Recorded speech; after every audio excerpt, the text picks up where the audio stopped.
Dave, great to be back. A couple of months on now from lifting that League Two trophy. Do you feel ready to do it all again? Yeah, ready to do it all again, absolutely.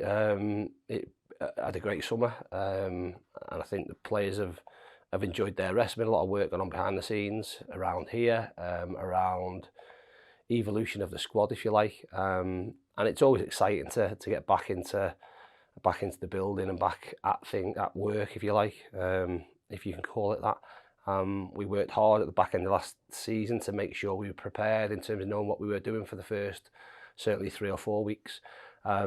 So in the main, pretty stress free.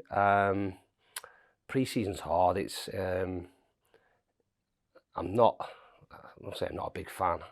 I, I want to get through it and have everybody fit and get to the start of the season.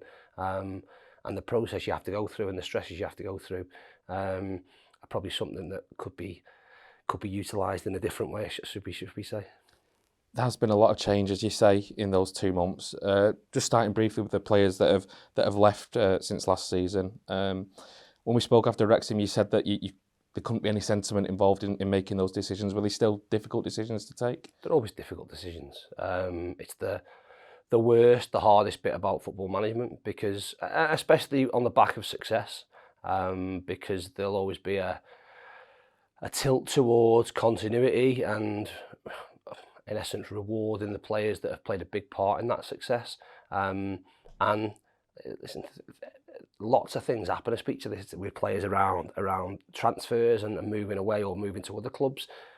Ultimately, three parties need to be happy for things to happen: a buying club, a selling club, and the player themselves. And that's the same in terms of players that are either looking for new contracts, out of contracts. Everyone will look to try and get the best offer for themselves, which I completely understand. And that might be financially, that might be logistically, it might be based around their position within the squad, position around their location, age, all them different things. So things happen in the summer, regardless of how you see things potentially. And from our perspective, results in the position that we're currently in. 9 new faces have come in the door since then.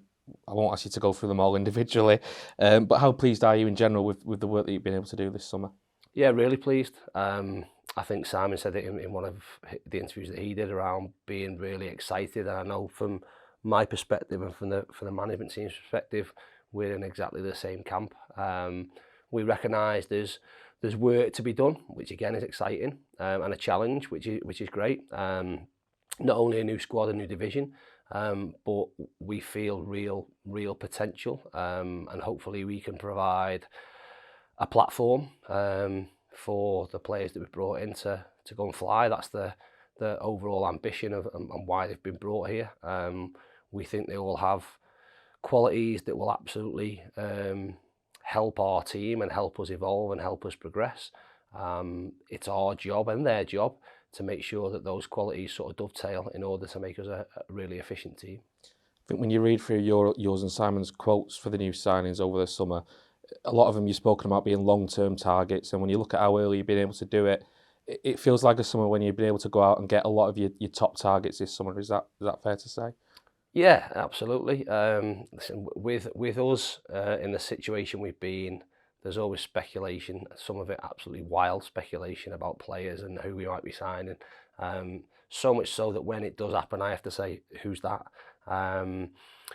But we felt this year across the board as a football club, really, that it was about progression, not about, I've said it before, not about consolidation. So going a little bit younger in terms of age profile, players that have done well in the division below, who have in most instances been at clubs higher up, not quite made it as such, if you like, but we feel have the potential to be able to go and do that again and move forward.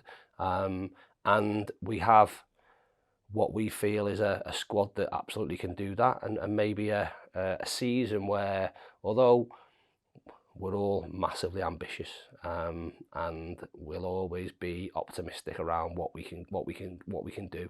And I think we've every right to feel in that camp. We know this season will be tough, but what we've got to make sure is that this time next season, hopefully a different division. But if not, we're in a much better place in terms of the experiences we've gained and the performances that we've seen to have a real crack. This has become now a shortened plan, if you like, to get Stockport County to the Championship, and this will be year one of it.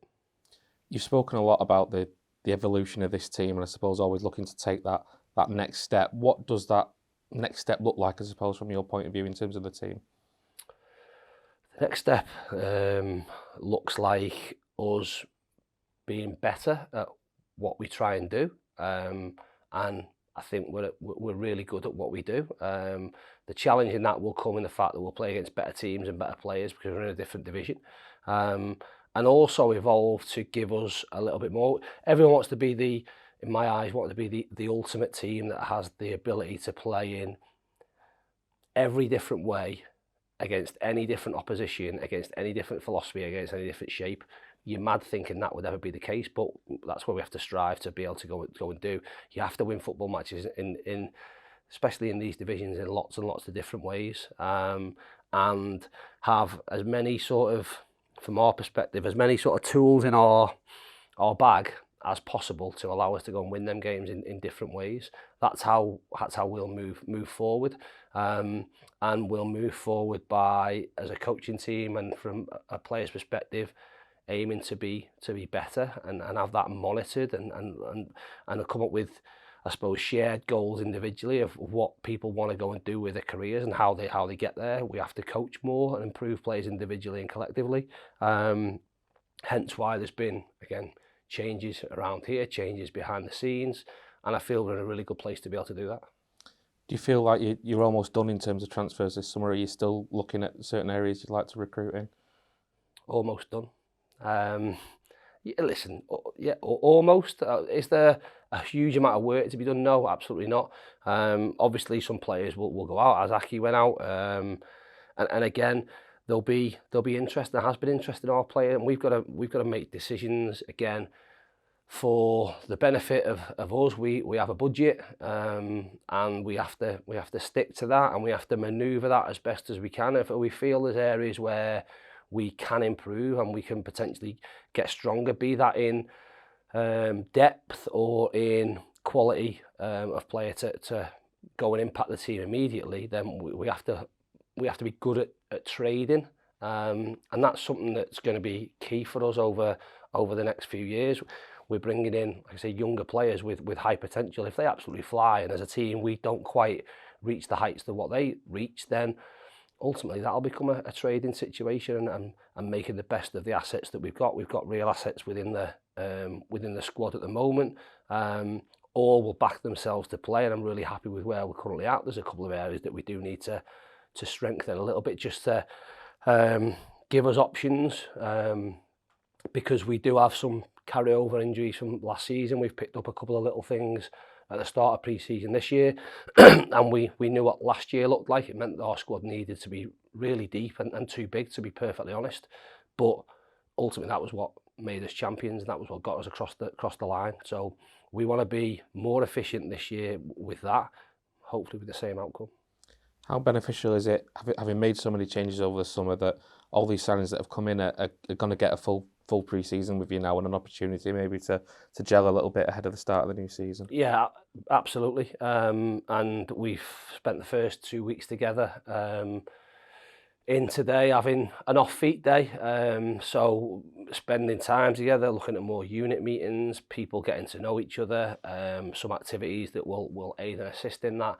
We spend a week together 24/7 in Spain next week, which we're all really looking forward to. So that, yeah, the sooner we all get to know each other, and what makes each other tick, the quicker you can go and look at what team objectives we'll have and how we have to go about things, and what this group is going to be defined as, and what we're going to be accountable for, and what responsibilities will fall within that. So that's a process that will potentially take 6 weeks, which is pre-season, but it'll be a continual process over the course of the season. Like I said, this is a long-term thought process around how we're going about it. You mentioned the injuries. Obviously, there was a few players not involved in Saturday's game at Chester. Do you have an update in terms of where we're at in terms of those kind of? Yeah, so prior to coming back in the building, Tanto picked up an injury while I was away in Tenerife doing a session. He's had a minor operation, a trim of a cartilage, which will keep him out for a little time. But we think by the start of the season he should be there or thereabouts. Similarly, Jay Mingy's picked up a muscle injury in the gym whilst doing his off-season program.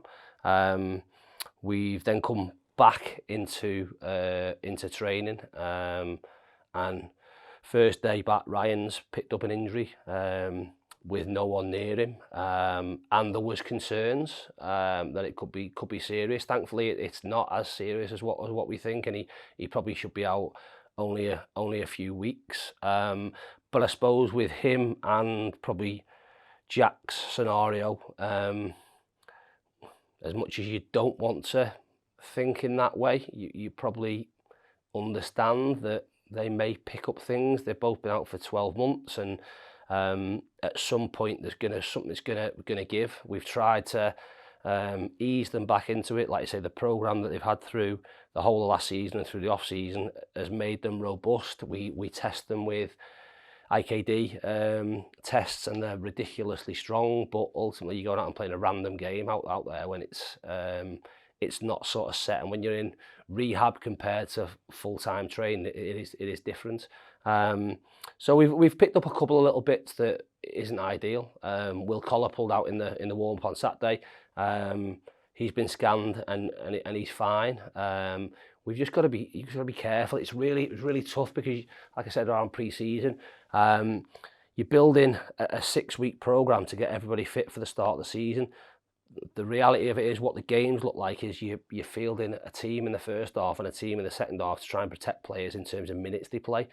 The games then look fragmented and look all over the place, and we have to, and I have to, because I'm really sort of structured about how I want to go about things, and ultimately you want to win football matches and get into that rhythm.